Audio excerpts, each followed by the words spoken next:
So let's talk about, these are rough waters, a rough economy, and sometimes you got to come back from adversity. So we'll talk about a little bit of the adversity since you've experienced some interesting setbacks. So you've been in coaching for 30 years now. Hard to believe. 30 years. You were one of the youngest coaches when you became the head coach for the Jets. First year, you go 6-10? Yeah, 6-10.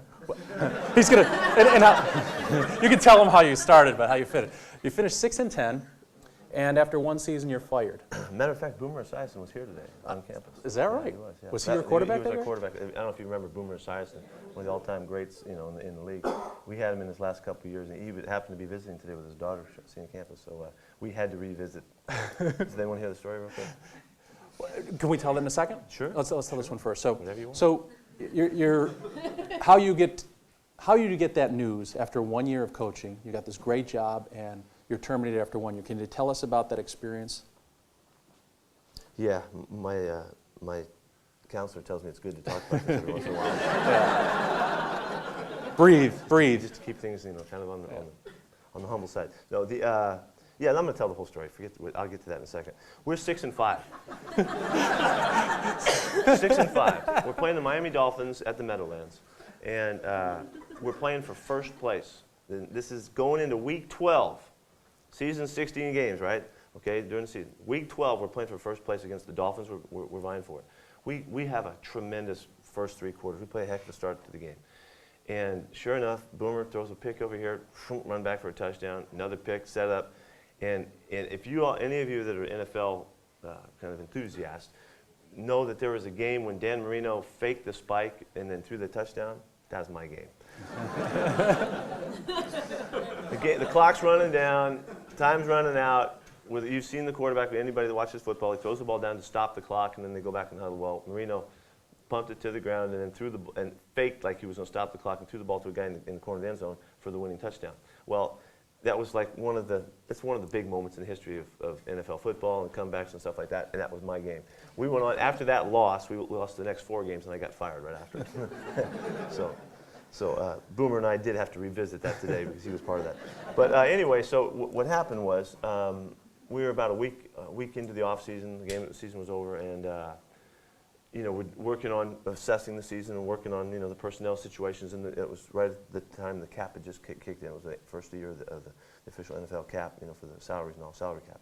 And I got to knock on my door, and one of the guys around the office said, "You got to go down to the general manager's office." So Dick Steinberg was the general manager at the time, guy I really liked and thought a lot of and was close to. And so I walk in the office, and I see Dick sitting over here at the front of the office, and he's got his head down. And I look over, and there's a chair with the owner, Leon Hess, and another chair sitting right there, kind of, well, obviously that's where I'm supposed to sit, And so I go walking in, and there was just, Dick wasn't looking at me, and here's the owner, which I've talked to like twice in the 5 years I'd been there. And he didn't hire me, wasn't there for the hiring, any of that.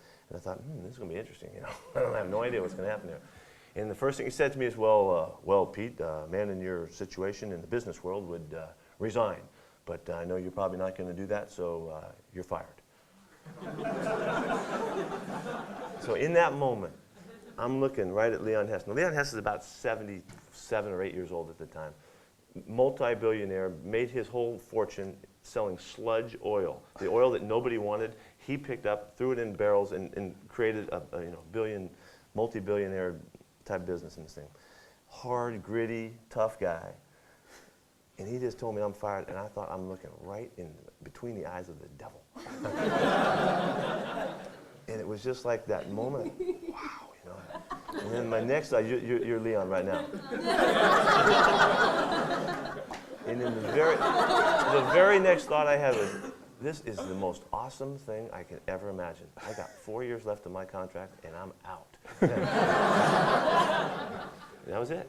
And so, obviously, you shake hands and you walk out. That's it, And so the first thought I had, really, as soon as it happened, other than the devil thought, was that this was an unbelievable opportunity for me. I couldn't even fathom all of the things that were, at my fingertips right now. And that was the start of, my first major public slaying, So you tend to be an optimist.